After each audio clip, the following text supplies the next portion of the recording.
Joe, thank you so much for joining us. It's a pleasure. Thank you. I know people want to get to know you more than the bio, and so we had a couple rapid fire questions to help get to know Joe Dunn beyond the bio. If you're ready. Okay, I'm ready. Okay, so most of us are spending a lot of time at home, as many people can see. Where are you spending the most time in your house right now? Probably the kitchen, because that's where the family gets together. And, that's where we just seem to spend most of our time, watching videos and cooking and cleaning up and all that sort of thing. The place I like the most is the studio at the top of the house because we have a nice view, and that's the place I like the most. But the place where we spend most of the time is in the kitchen. That's great. What's your favorite walking route at home when you're not in the kitchen? My favorite walking route. We walk the dog out through Mountain Lake Park and sort of around the Presidio, trying to avoid the coyotes. Favorite meal to cook and why?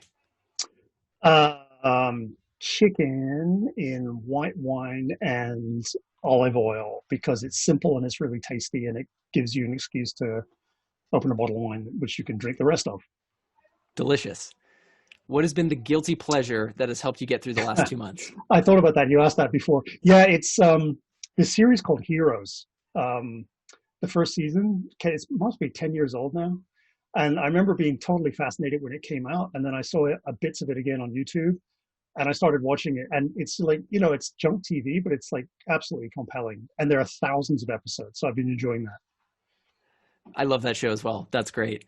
Yeah, save the cheerleader, save the world. Yeah, that's fantastic. Last question: what's something that's important to you now, or what's something that was once important to you but now has become less relevant? Wow, that's a good question.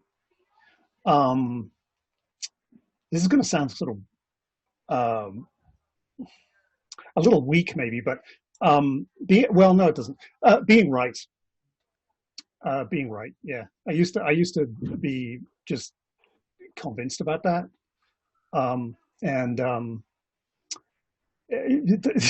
Just the more I go on, the more I realize everything is nuanced and being convinced that you're right is just not it has its downsides.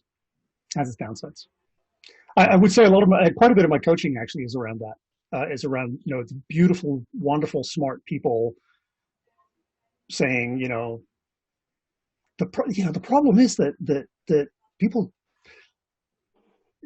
people don't like it when I put my foot down, and then I ask them, well, how often are you right? And they say, I'm right all the time. And it's like, yeah, you are, but that's not the point. Anyway. We could do another whole evening on that. But I feel like that's a great transition to turn the floor over to you to take on the call. Joe, thanks for letting us get to know you beyond the bio.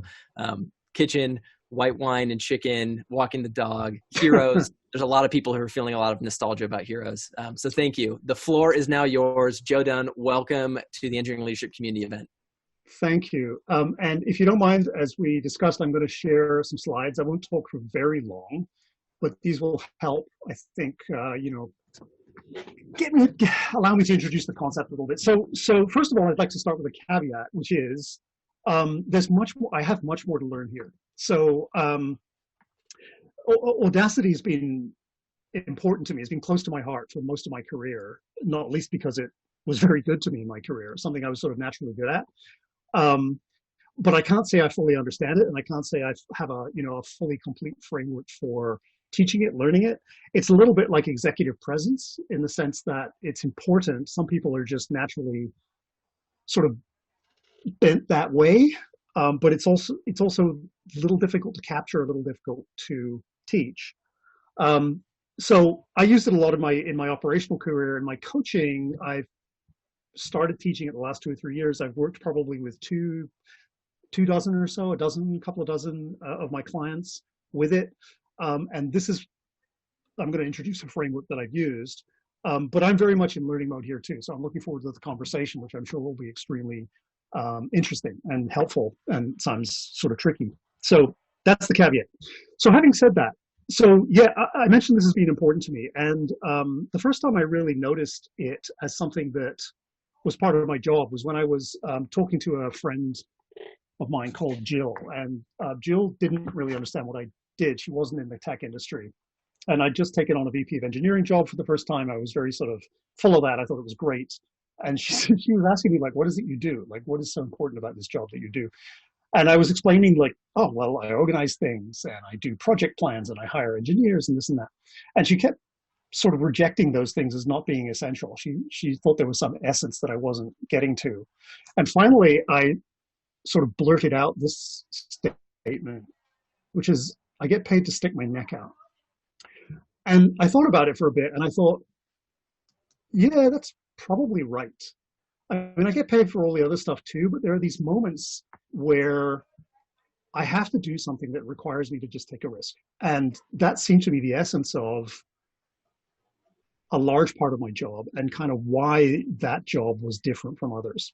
And so I look back at things that I'd done and started to see places where this had happened. So the first one was with a project that I was leading. I was the manager of it, and it was split between England and the States, and it was being sponsored by an Italian company that had bought our home company in England. And so every 6 weeks we had to fly back to England and justify this expensive project that was taking place in California. And it was sort of incremental. You know, we'd have this big meeting and they'd say, well, you know, okay, we'll let you go for another month or two. And then we'd have another one.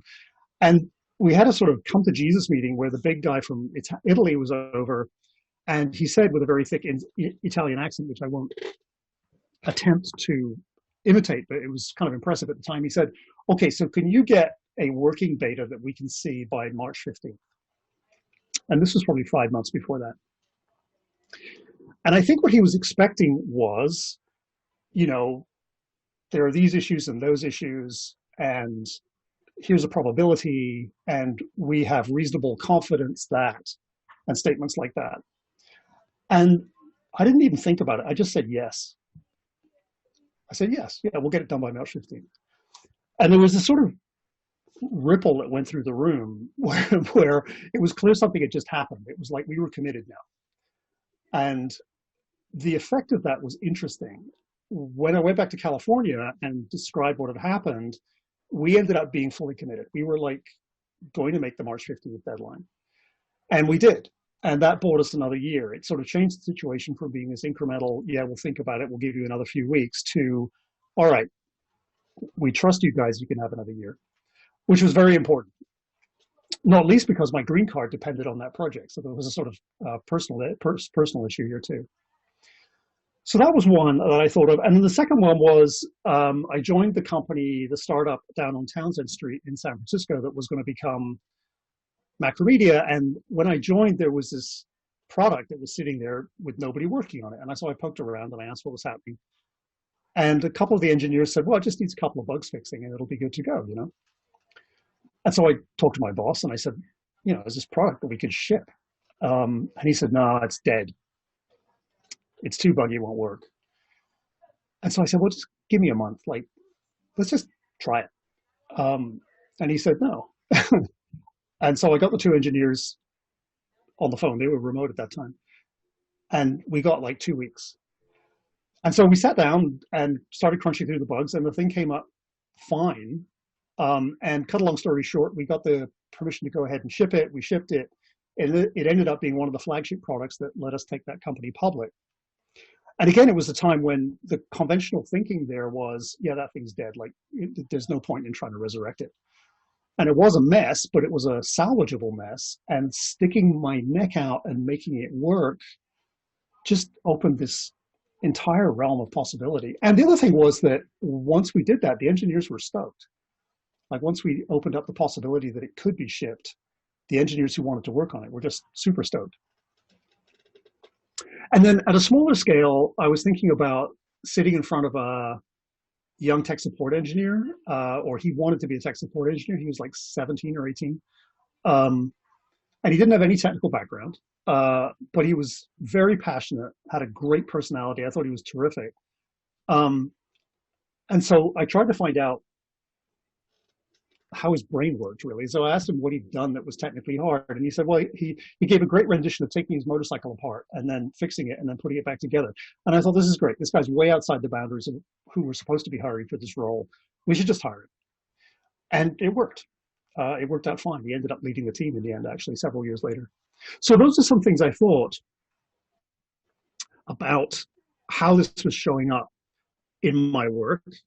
And what I saw was that if you get this right, you generate new opportunities that can be quite significant. You can generate like entire new revenue lines. You can generate new groups of people. And the energy and excitement that shows up when you do this is considerable. It really breaks through the sort of blahs. It breaks through the sort of flatlining that can happen with projects and organizations. So I noticed when it was happening, I noticed other people that did it. I started thinking of it as having a name, and ended up being Audacity, which I think is right. And sort of started trying to weave it deliberately into my style. And then when I started explaining it to other people, such as my clients, I came up with this metaphor. The metaphor is like this. The metaphor is that you're in a room and it appears to have no door. And you want to find the door. And the state in the room can be varied. You know, sometimes you're in a room and there's no door, and most people don't seem bothered by that. They're happy where they are. They're comfortable. They're not getting very much done, but they're okay. Another situation is everybody's in the room. They really want to get out of the room. They don't like it. They're bored. They're upset. They don't think the room fits them. Another is they're in the room and they have to get out of the room. You know, the water's rising. It's on fire. So the state of the room and the state of the people in the room can be quite varied. Your job's to find the door. So your first task is to find the door. We'll talk about how you might do that. So you come up with a door. Great. Now you open it. You take a peek. It looks right. The second task is to get people through it. And so we can talk about how that works, but I think it's useful to divide the two up because they're both part of the same, they're both part of the process. And then when you start getting people through the door, you end up with a bit of a mess. You know, some people want to go, some people don't. Some people don't think there's a door there at all. Some people see there's a door there, but they're very into trying to figure out the risk. You know, is it colder outside than it is in here? If it is colder outside, how many more degrees colder is it? Does the weather change? They've got all kinds of things they want to know about this, this big step that you're going to take. And so you have to deal with all those people to get them out through the door. So that's the metaphor, which I find useful. A more sort of specific couple of definitions might be boldness, intelligently implemented. Intelligently is important here. You know, the tech industry is littered with boldness that was not intelligently implemented. I mean, boldness by itself is not what we're talking about here. And certainly there's a leadership style which consists mostly of being bold. And that means you're going to get it wrong a bunch of the time, which is very uncomfortable for everybody. So the intelligent implementation is important. A second way of looking at this is the creation and championing of radical new possibilities. So creation is the first thing. You're looking to create a possibility, to find it. There's an act of making, of creativity here. Then there's an act of championing. So lots of people can have ideas. It takes something to really commit to the idea and make it happen. And then radical new possibilities means these are positive, right? We can all think of great ideas that are not going to work. You want possibilities that are really going to change the situation for the better. So those are some definitions. And if we look at another example that I like from a different company, we can see how those pertain. So this is a story about Airbnb in the early years. It was like 2011, I think, not that long ago. When they were in trouble because somebody had trashed one of the properties in San Francisco, and they were getting a tremendous amount of bad PR, which was significant, right? At this point, the entire premise of Airbnb was shaky. So if it seemed that when you became a host, there was a possibility that your place would get trashed and there would be no recompense, that really challenged the whole basis of the company. So Ryan Chesky, the founder and CEO, was writing a release to the host community saying that there would be an Airbnb guarantee. There'd be a guarantee of $5,000 against damage to property. And he was talking to Mark Andreessen in a meeting late at night, because Andreessen was a early investor in Airbnb. And Mark Andreessen said two things. First of all, add a zero, make it $50,000. Very different financial commitment. And secondly, put Brian Chesky's personal email on the release. And for me, that's a really great example of taking a step which is outside the bounds of the thinking that was around at that time. You know, you can look at $5,000 and go like, I don't know, maybe we should make it 7,500 or 10 grand, and we'll set up a helpline. You know, we'll be adult about it. But this was a real jump and a real kind of shot in the arm to the team. As Brian Chesky said afterwards, it gave them permission to be bold. It gave them permission to be bold, which I thought was fabulous. And it, you know, in terms of impact, it turned the company around, made the company what it is. So there are many other stories, and it will be interesting to hear other stories from you know, folks out in the audience. When you start looking around the tech industry, there are good examples and bad examples of this all around us. You know, the iPhone is like one gigantic example of taking a whole bunch of risks, deciding to build an entirely new user interface, deciding to use an entirely new technology and touchscreens, deciding that batteries were going to be sufficient, deciding that 3G was going to be good enough to give a good user experience. A lot of very, very bold decisions came together to make that thing work. So here's a framework, something to think about. So the first question is when? When do you do this? You don't do this all the time, because if you do this all the time, you just got chaos. So when do you do it? And there are a few times that you might think about looking outside the boundaries. And if you think about the analogy of the room with the door, you can sort of think where they are. One of them is when you have no good options. There's a great story of Vinod Khosla when he was a young founder, refusing to accept that he'd lost a deal, a distribution deal, and sort of flying to the distributor's office in Boston, sitting in the lobby, emailing everybody, calling everybody, and just basically refusing to believe that he was out of options. So when you're just completely stuck, another example might be a project that I was running where it looked like we either had to ship it really late, or we had to put up with a pretty significant performance problem. And it didn't, the idea was, or the notion at that time was that the performance problem was architecturally related. And what we did was sit in a room and say, like, we're not going to accept those two options. There is another option. There must be. And we finally found an engineer in some other team in the company who knew the platform we were using very intimately and was able to fix the problem. Again, very quickly. It was like 24 hours and the thing was unlocked. So that's one, when there's no good options. Another is when things are sort of flatlining. Everything seems sort of flat. Things are not going. Productivity is sort of flat. Morale is kind of flat. You need to shake things up. What can you do to shake things up? Another is when you have significant, usually external challenge. So your company's going along fine and there's suddenly a new competitor, or there's suddenly a new technology that you have to embrace, or there's a sudden market change, or something like the current COVID-19 issue happens. Many companies around San Francisco have had to take very audacious steps to find ways to make their remote teams work. It's been pushing on that. So, okay, that's the win. How do you find the door? So now you know you need to find one. What do you do? The main thing is you ask, what if? You spend a lot of time asking what if. What if we did this? What if we did that?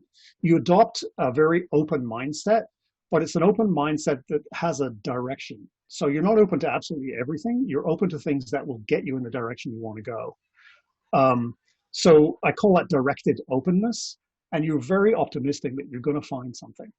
So you ask a lot of questions. What if, how about, what about this person? Maybe we can do, maybe we can. There's a lot of questions there which just kick up a lot of ideas. And you keep doing that until you find one where you get this kind of shock of recognition, where there's this kind of shock of, yeah, that could work.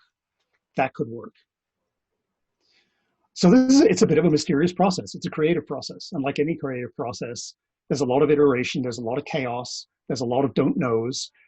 But the thing which makes it work is your optimism that it's going to work, and this kind of directedness. You try something, doesn't work, try something else, try it, doesn't work, do something else.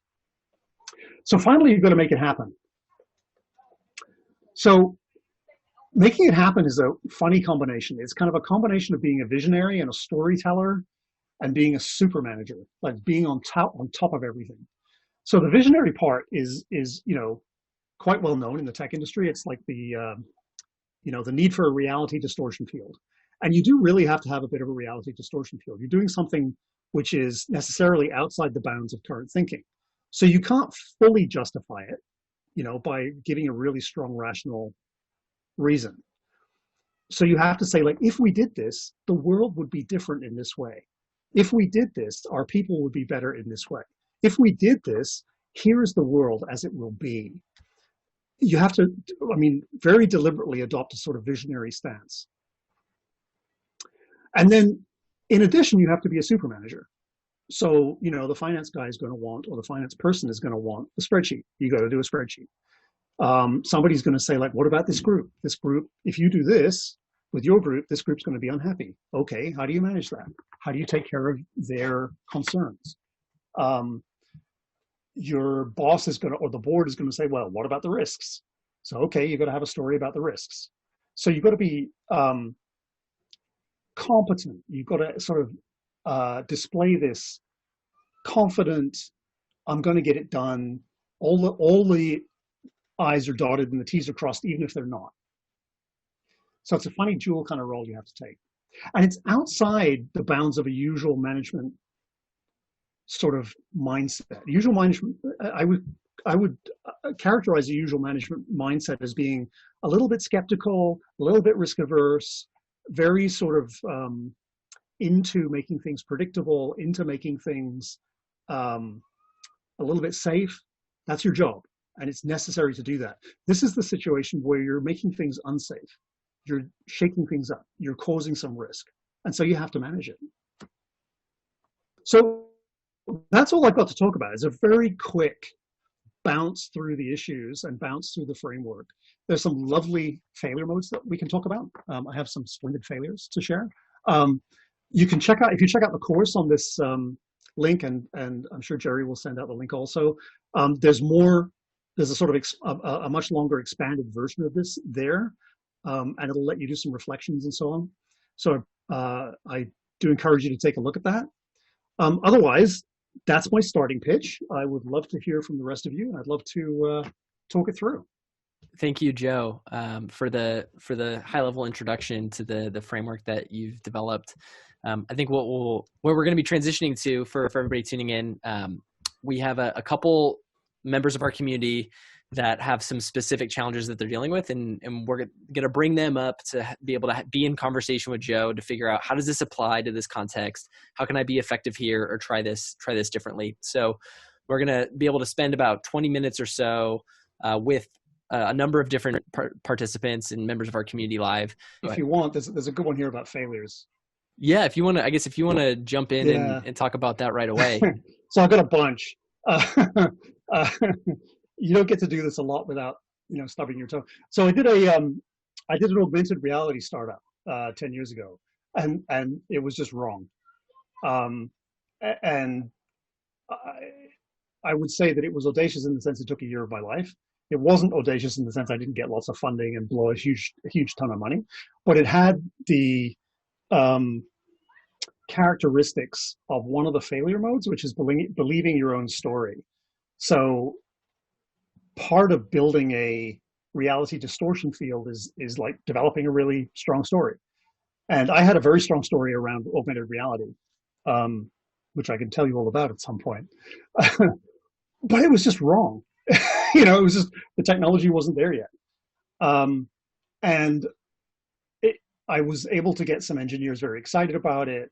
Um, I was able to, you know, get prototypes made, and we got an app in the App Store, and it was just totally wrong. It was a it wasn't a huge step, but it was, it was a year of 3 people's lives or 4 people's lives, and it was wrong because I believe my own story. And I think that's one of the primary failure modes in Silicon Valley is, you find a visionary and they tell a really great audacious story, but it doesn't check with reality. It doesn't check with what the technology will actually do.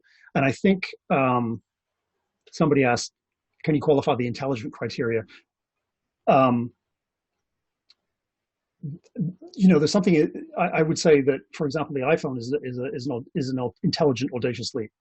So if you look at all the things that had to work for the iPhone, they were all audacious, but they were all pretty smart. They were all, they all were technically feasible. And you compare that to something like the Newton, which was, I don't know, maybe 10 years earlier. It was the same idea. It was the same audacious idea, but it hadn't been technically vetted, so it didn't work. Sorry, Patrick, I cut you off. I got excited by the comments. No worries at all. So I'd like to invite up Bamyong Choi, who is an engineering manager at DigitalOcean. He's got a question to share. So Bamyong, jump in and share what you're dealing with. Hi, Joe. Thanks for the great talk. So my challenge has been kind of looking for a balance, right? As a person who's observing like other people who are audacious, sometimes, to be honest, like I do find these individuals to be a little exhausting. Like, hey, I am stretched thin here myself, and so is everybody else.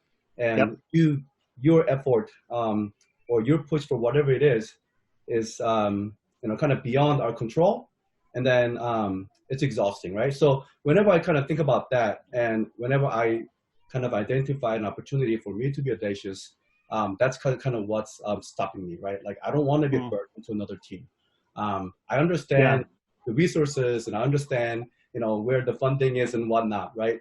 So my being audacious and pushing for things, that could just put more work on other folks, and I could be exhausting. So how do you kind of balance?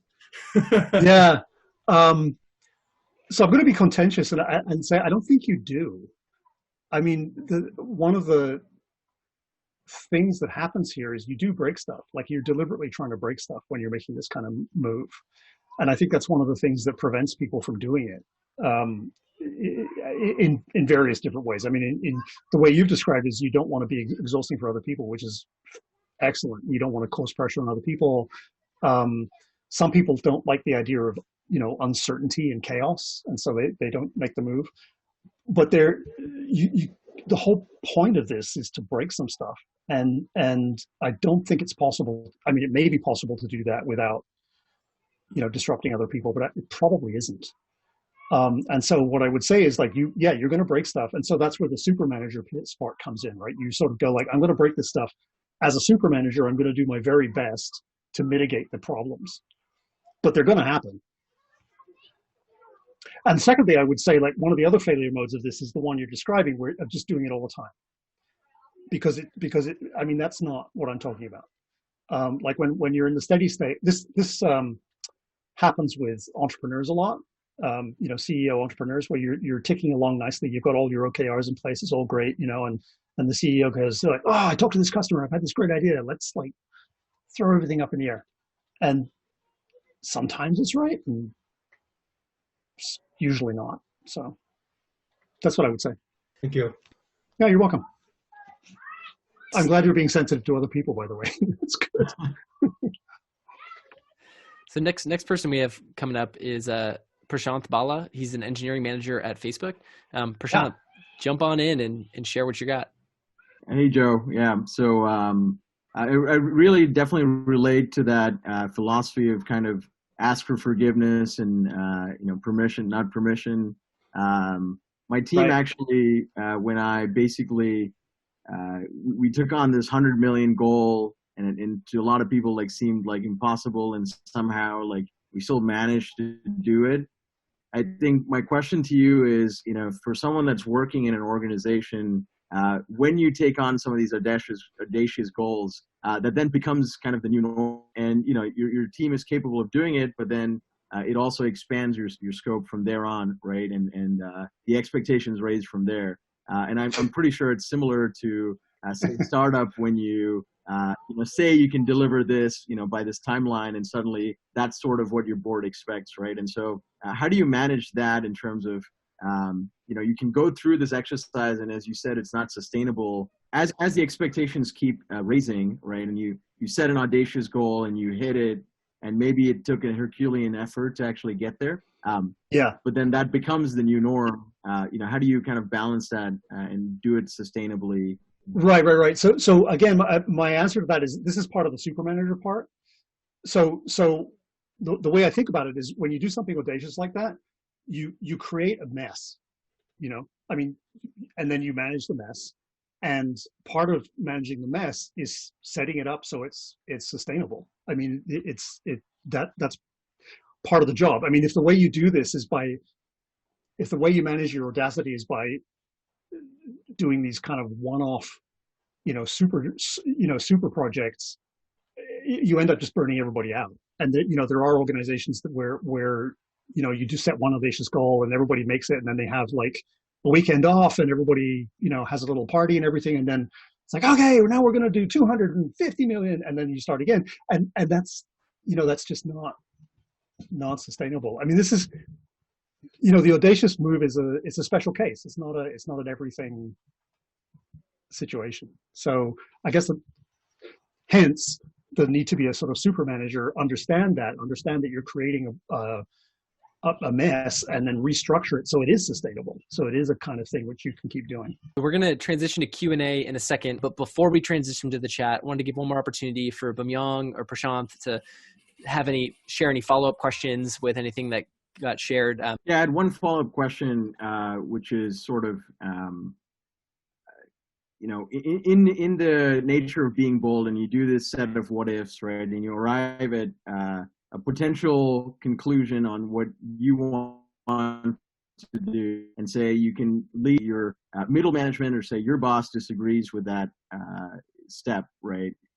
However, you think it's the right thing for the company. Do you have any tools and tips in terms of stories that you've seen in being bold and kind of managing that relationship? Because it might still net out to have the effect that you want on the company, but that might not be something that you're recognized for example, or maybe you are in the end by senior leadership, but not your direct boss, right? Oh, I see what you're saying. You're talking about trying to persuade your direct boss about this course of action. Right. Yeah. You arrive at a certain what if, and maybe it's too audacious to your direct boss, but it's the right thing to do for the company.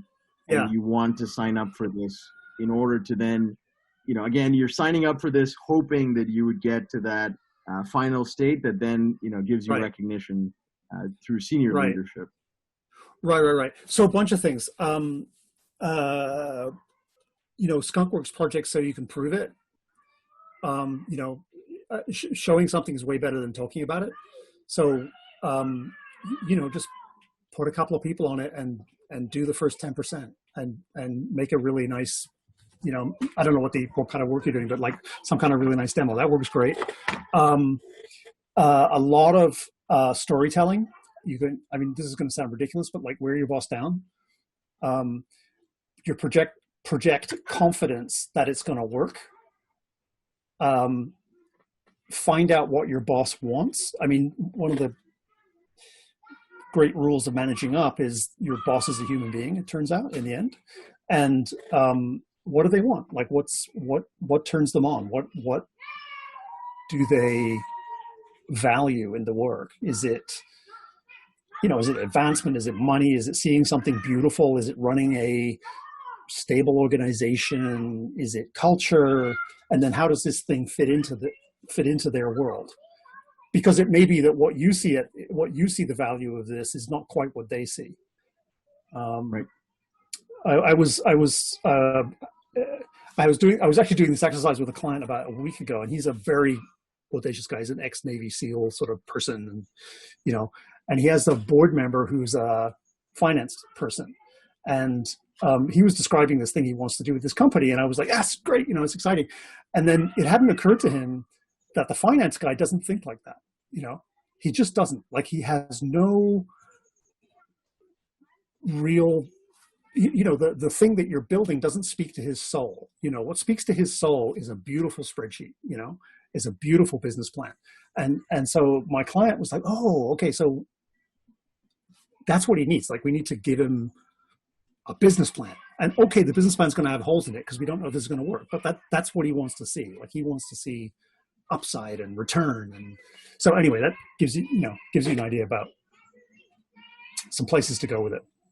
Yeah, that's a really good example of the finance guy. How do you deal with kind of differing risk appetites, right? What if kind of you want to take more risk and be more bold, you know, compared to your boss, and kind of in that situation? Yeah. Again, you're trying to speak. You're going into super manager mode, and you have to try and alleviate your boss's fears. So how does he speak about, or she? How does he or she speak about risk? What does risk mean? Is it risk to the career? Is it risk to money? Is it risk to profile? You know, what is risk? And then try and, you know, speak to what their concern really is. Maybe they're just, you know, fearful person, in which case, you know, you have to have an emotional connection with them, which is like, it's going to be fine, you know. And I know that sounds ridiculous, but really sometimes that's all you need to do. Is like, you can have like an hour conversation about some spreadsheet or some, like, you know, set of pros and cons, and then you just want to say, like, it's going to be fine, like, we're going to be all right. You know. And for a certain kind of person, that's what they need. So that's really helpful. Thank you. Good. Pleasure. Enjoyed it. Thanks, Bimyong. Thanks, Tony. Thanks, Prashanth. Joe, I had a quick follow-up question based on some of the most recent things. So Mira in the chat shared a really good question about, because we were talking about how do you influence, you know, your manager, and she shared about how do you make your leadership peers understand or appreciate you making an audacious move or an audacious initiative. Can you speak about that for a little bit? Yes, it depends. Your leadership peers understand and appreciate yeah. So as I said, my take on this is there's two parts to you at this point. One is being a storyteller and a visionary, and sort of painting the picture of how the world's going to be different when you do this. And that's speaking to the human part of persuasion and influence, which is the excitement of being different, the excitement of being new.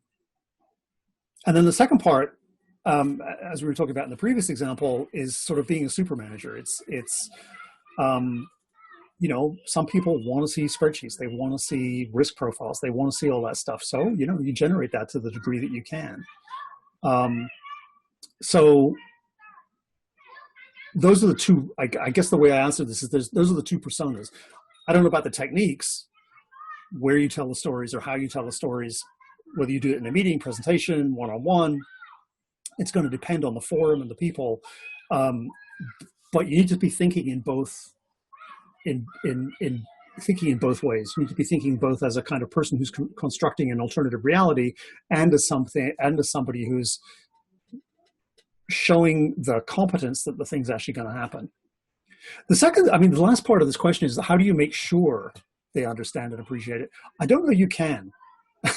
I mean, as I said, part of this is sticking your neck out, and you may have to do this without getting everybody's buy-in. You may get the buy-in of enough people so it works, and then you have to manage the fallout. So I would always caveat this kind of move with, there's probably going to be a mess. You know, some things are going to get broken. You cannot be fully sure how it's going to work. Thank you, Joe. So Derek in the chat sort of had a follow-up clarifying question, because a lot of the topics that we have been talking about have been really around cases about management and team performance. And so his clarifying question is, you know, about individual audaciousness. And so I wanted to expand on this question a little bit with, can you share a little bit about, like, what does audacity look like in day-to-day leadership? or if you have any examples from different engineering leaders you've worked with about how they are audacious on a day-to-day level. Audacious on a day-to-day level. It's a good question.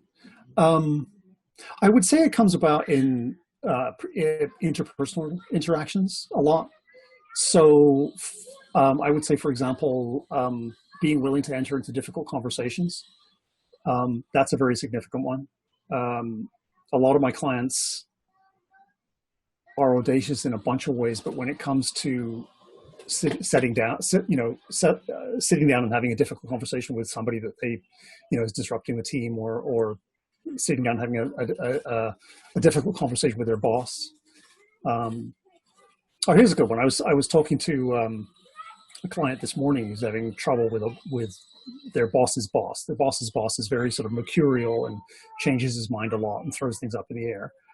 And I think the audacious move there is to sit down with her boss and the boss's boss and put it on the table that this is causing a lot of, disruption and problems. I don't know if she's going to do it, but that would be an example. That's great. Audacity being, oftentimes it comes down to the individual interaction with a relationship. I think that helps make it really, really actionable and specific. I'm trying to think of other. I think that's mainly where it comes up in a management role. I mean, I'm sure it comes up in engineering too, but then it gets more into sort of creativity. It's more like it's part of the creative process there, I think. So speaking of like day-to-day Audacity in engineering leadership, could you share maybe one of the most audacious experiences you had as an engineering leader in your experience? Yeah. This is mostly engineering. So we found a group, I found a group, this is when our company was about 2,000 people, I think. And it's a long time ago. Apologies.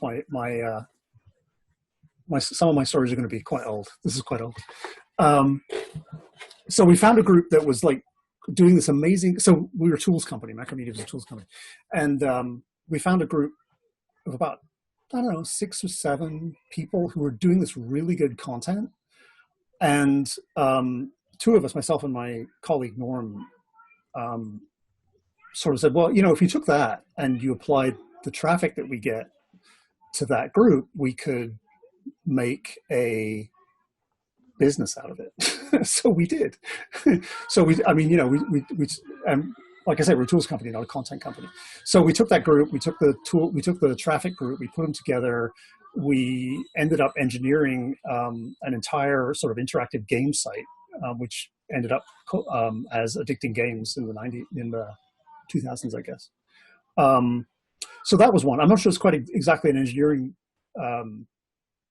example, but it's probably the most audacious thing I had to do, because that involved like moving the group around, getting the traffic group, making the traffic and the content group the same, getting a software team, going to the board and telling them we were going to launch a completely new product line,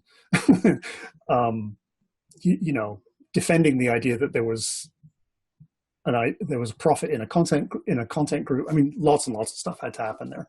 And I think, after getting a good overview of Audacity and leadership, I noticed the what if statement that was sort of the spark for launching that whole thing. And I think to me, what really resonates is how powerful just a simple statement like that can be in opening up new possibilities, as you've been sharing about. Yeah. There's kind of, like I said, this is a bit like presence in the sense that it's a little hard to describe, but there's kind of an excitement for me anyway, when you sort of ask this what if and you start seeing it be possible. And that's the thing that really, gets me going. It's like, another example is you hear somebody speak at a conference and you go like, wow, if they were on my team, that would be cool, And so then you're like, all right, well, let's see what we need to do to find them. Like, who do we know who knows them? Where do they eat lunch? It's like, what can we do? And then you discover like they're not too happy, and you're like, oh, this might work, And it's that sort of thing is the thing that I just love that stuff. Absolutely. So along that note, Roman in the chat is on a mission to expand what's possible in the culture of his organization and team. And so he was hoping that you could maybe expand on some of the different ways that you can cultivate a culture of audacity in your organization. If you have different recipes or examples or different ways to help people take on intelligent risks. Can you expand on that a little bit? Sure. Yeah. Well, I would try coaching people through the framework that I just did, or, you can use the room metaphor.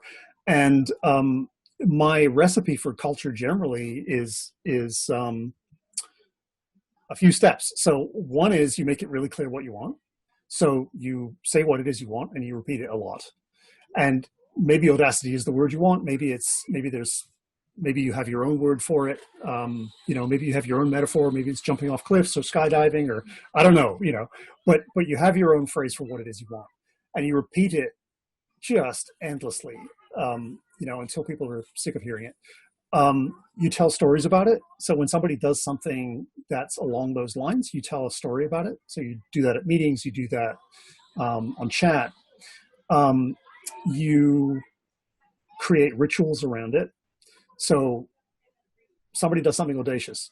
I don't know, you have a party, you ring a bell, I don't know what you do, but you do something. So you have a ritual around it. And then you acknowledge it and reward it, of course. So those steps, I think, relate to any kind of culture change you want to make, and they will work here. The thing about Audacity is you do have to be clear what it is you want, which is a little tricky because it's a bit of a vague concept. So giving examples to your team, depending on how big the team is, I think is a good place to start. And then just naming it, like, as I say, naming it, letting the team know that it's a thing that you want to see happen. Roman also said, doing it yourself. Yeah, doing it yourself is great. And it can be really trivial. I mean, it can be, this is going to sound ridiculous, and forgive me if it sounds silly, but at one stage in one of the startups I was in, like, the VP of engineering left, and I took his job, and he'd been really sort of, in my mind, sort of stingy, like parsimonious, and his reasoning was, we're on a bridging loan, we don't have funding yet, yada, yada, yada. So, so I got my VP of engineering, and I went to the CEO and I sort of said, like, hey, we don't have a lot of money and this and that, and it'd be really cool if we could have some t-shirts. And he said, like, buy the fucking t-shirts, like, put it on your credit card, I'll pay you back. And it was just this, like I said, it was trivial, it was small, but it was this, like, yeah, you can do stuff, like, you just do stuff, Oh, another one. There was another one where some group, one of my clients, didn't have enough disk space or something, and I was like, so listen, you get paid a lot. Take your credit card to down to the whatever it was, the electronics store. Buy everybody as much disk space as they want. Like, they will love you for that. It's like, don't wait for IT. That's stupid. Anyway, so that's the general. It's urgency. You can do things, like the doors can open. Just look around. That's great.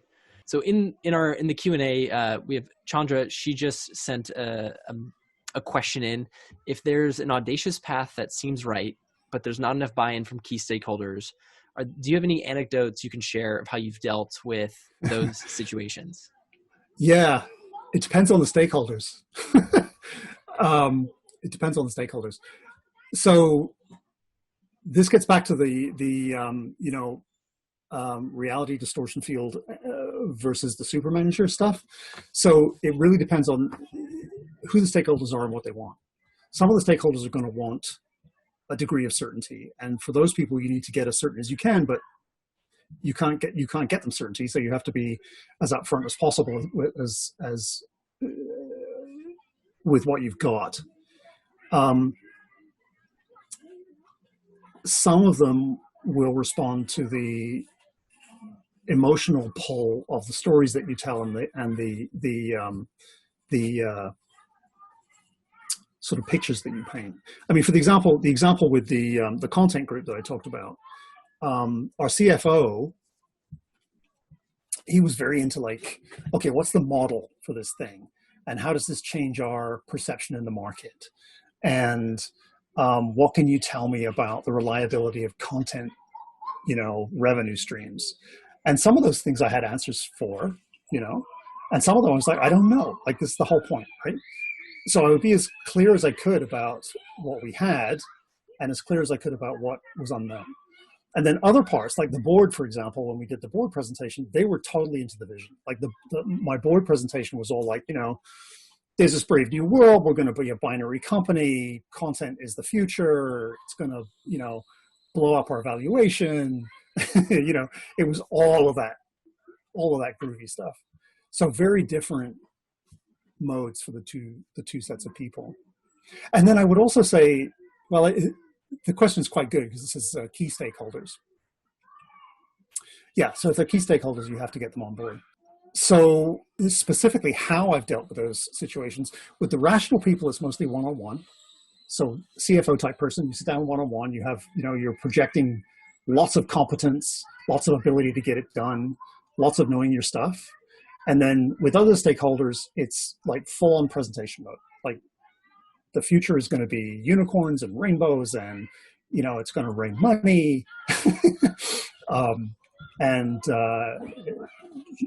going to be a thing of great beauty. So if that's not your bag, you got to start boning up your storytelling and your painting of the future. I have one more question for you, Joe, and then Jerry Lee's going to jump in. He has a question for you as well. But yeah, I'm imagining some people might feel like they're stuck right now, where they're having trouble imagining what's possible. And I was wondering if you could share if you had any, daily actions that people could implement into their life about how to inspire more audacious ideas or actions individually or with their team. Do you have any questions that you would encourage people to ask, or like reflections that they could do daily to help open up that possibility? I don't know about daily, but what I found with my clients is when I ask them, they'll say, I'll say like, okay, so what options do you have here? And they'll go like, I don't know. Right? I'm stuck. And so I'll say like, if you did know, what would the options be? And they'll be like, okay, well, I could do this. And it's like a little trickle happening in a dam that's about to break. And so you say, okay, what's another one? And it's just another one. It's like, okay, now I want 30 of those. And once you ask that question, it's like all these things come out. What are all the things we could do? And then you ask, like, what would you do if there were no constraints? Right? And then so just the act of trying to list a certain number, like list 20 or list 30, you'll find you can do it. Most people will find you can do it. It's also a great thing to do with a team. Like you sit down with a team and they're down in the mouth and it's like, oh, I don't know, like we can't get out of this. I don't know what we're going to do. And you say, all right, let's all of us write down all the things we think that we could do. You'll come up with a huge list. So that's a good one. What's another one? Sorry, I had another one on the tip of my tongue. I've forgotten it right now. Well, if it comes back to you, we're all ears, because I can already feel like most of my problems are disappearing if I just start to reflect on, what would be like if I did know what to do, what would it look like, and remove me from the equation. Right. That's a good starter. And then everybody, it's weird. Like everybody's much more creative than they think they are. Particularly when we think we're stuck. Yeah. So I guess the other thing to say is like is to remove most of the people on this call are managers. So you have to remove part of your manager mind, right? Because a big part of your manager mind is like, we could do that, but resources and we'd have to deal with that group, or like, but like such and such an executive doesn't like that kind of thought. And you start managing the solution before you've expressed it. And you have to switch that part off temporarily. You have to switch it back on when you've got your solution. But when you're looking around, you've got to switch all that off because it gets in the way. I think it's a really great distinction about trying to manage the problem before you've even come up with the solution. Thank you. Yeah, it's a pleasure. Jerry, I know you had a question. If you'd like to jump in and fire away. Yeah. Joe, I'm sure you coach a lot of people to be more audacious. And so what are some cases that you have to really get deep down and touch on some of the fundamental beliefs that prevent someone to be audacious or taking on risk? So what are some of those beliefs that are being the blocker for that behavior? So Kate, do you have some example to share? Yeah. It's interesting when I start teaching this, usually people take to it very quickly. And I think that's partly because I tend to coach people that are in startups or, in the tech world in San Francisco. So, it's like, they'll say like, oh, I'm not a risk taker. And I'll say like, look, you're sitting in a 20-person startup in the dog patch in San Francisco. You can't tell me you're not a risk taker, right? So it's a slightly self-selecting group anyway. The sort of beliefs that are there are things like chaos is bad, uncertainty is bad. If things are uncertain, I will fail. What else? I can't tell people that I don't know. That's a good one. So, you say we should do this. Your boss says why, and you say I'm not sure yet. And it's like, no, you can't say that. I have to be certain. I have to be certain about what's going to happen. What are some other ones? It might fail. I'm going to fail. It's a good idea, but if it fails, some story. Like if it fails, then I've missed my shot at being a VP of engineering. I'm going to end up, tail between my legs, having to go home, whatever. Some terrible thing is going to happen. Those I think are the main ones. And how do you coach people to correct or get rid of those beliefs? I know it's hard because it's come from deep down. Well, you have to find them first. Usually, I mean, the first act of changing is to see what it is you want to change. So the way it will come up is in uncertain speech or something, or uncertain vibe.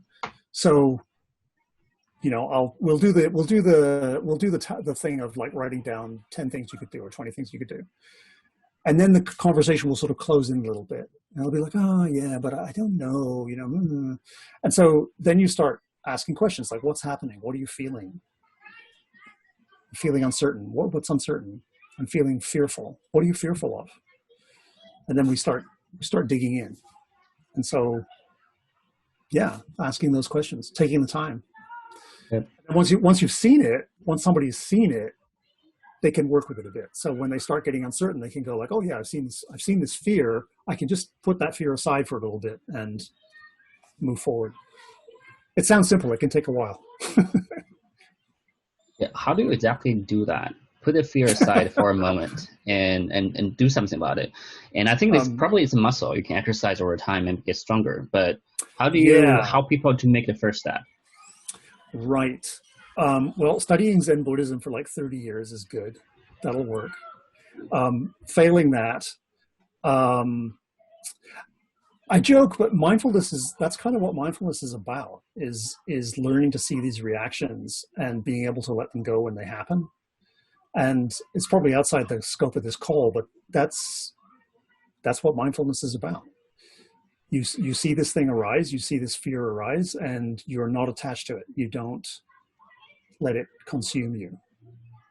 Okay, so there's a longer answer. I'll give you a longer answer, since you asked. So the way emotional intelligence works is you label the things that you want to manage so that your rational brain can deal with them. Most of emotional intelligence is about naming the things that are happening in the emotional side of your brain, right? So the problem with emotions and the problem with our deeper reactions is we don't have a rational grip on them. So when we get frightened, we just get frightened and we start acting frightened.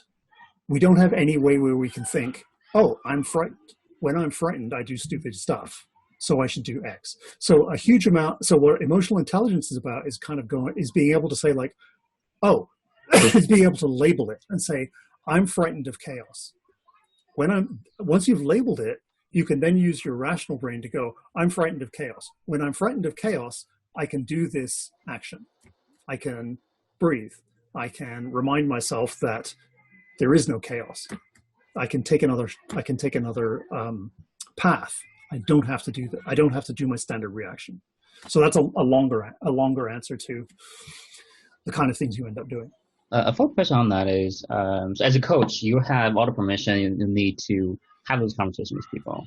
And when you try to be audacious at work and you want to get buy-ins from your manager or other executive in the company, and they are not open to it, and you want to sort of helping them to make that transition, are there something that you can, in those situations, are there anything people can try that are not really coaching, but sort of nudging the conversation so that they can have more leverage? Yeah, I'm a big fan of asking people what they're feeling and expressing your own feelings. And when you're having sort of strategy discussions, it's not a very usual thing to do, but often it can really open things up. One thing you can ask in a conversation is, what conversation are we having here? So strategic conversations around Audacity can get quite heated sometimes. And it's interesting why they get heated. Like, what's happening? Who's frightened? Who's angry? So just, raising that part of the conversation, putting that part of the conversation on the table is is an interesting thing to do. It's not coaching, but it makes the conversation very different. Very different. Yep. That's you can have strategy conversations that go on for 2 hours with people really, really going at each other. And they're not really talking about the strategy. They're talking about the fact that they don't trust each other, or they don't like each other, or there's some emotional button being pushed. And they're not going to resolve it by talking about the strategy. They're going to resolve it when one of them says, look, I'm really angry here. So again, that in itself is a bit of an audacious move to try, but that can unplug things. It can put things on a different plane. Yeah, the revelation of that emotion itself is the progress to the goal. Yeah, or the naming, just the naming of it. Yeah, thanks. That's a very actionable insight. This is about all the time we have for questions. If you want to go further in learning about Audacity and leadership, Joe just released his course on Audacity. It's at cloudbreak.com/Audacity. Feel free to check that out. It expands on a lot of the things that Joe shared today. And it's completely free, I should point out. All right, there you go. There you have it. Joe, one more time, I just want to say thank you again so much for bringing your wisdom and energy to the community here and helping us be more audacious. We'll see you next time. Appreciate it.